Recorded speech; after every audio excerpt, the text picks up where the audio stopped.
Why doesn't the media shut down politicians that keep saying the president can declassify documents by thinking about it? There is a process.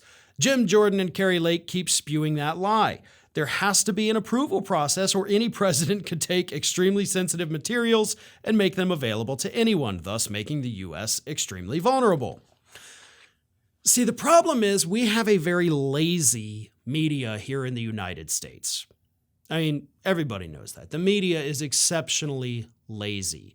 And I guarantee you most of them do not know those facts that Darlene Hetman here just laid out. And she's absolutely right. Okay, Darlene is completely correct in saying that there is a process you have to go through. Even if the president, who does have the authority, by the way, to declassify things, even if they're holding a document and say, okay, I'm declassifying this right now. By the way, they can do that. They then still have to go through the process. They have to fill out the paperwork. The paperwork has to be filed and accepted before that document does officially become declassified. You know, this is something I've read extensively about for very obvious reasons. We kind of need to know how it works, especially when talking about Donald Trump's indictments.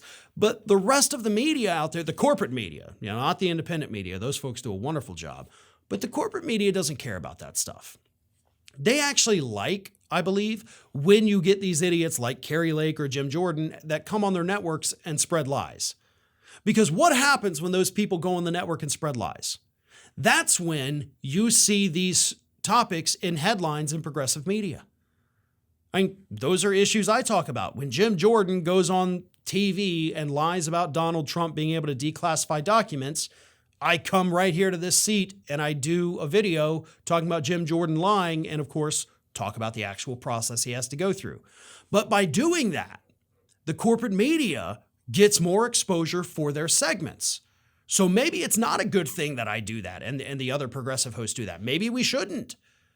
But at the same time, we have to call out their lies because the corporate media is not doing it.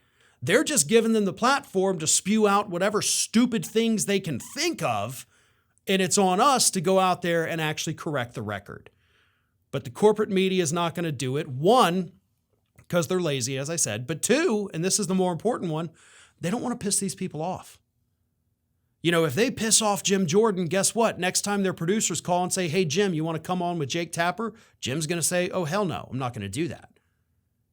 So they tread this fine line because they want access.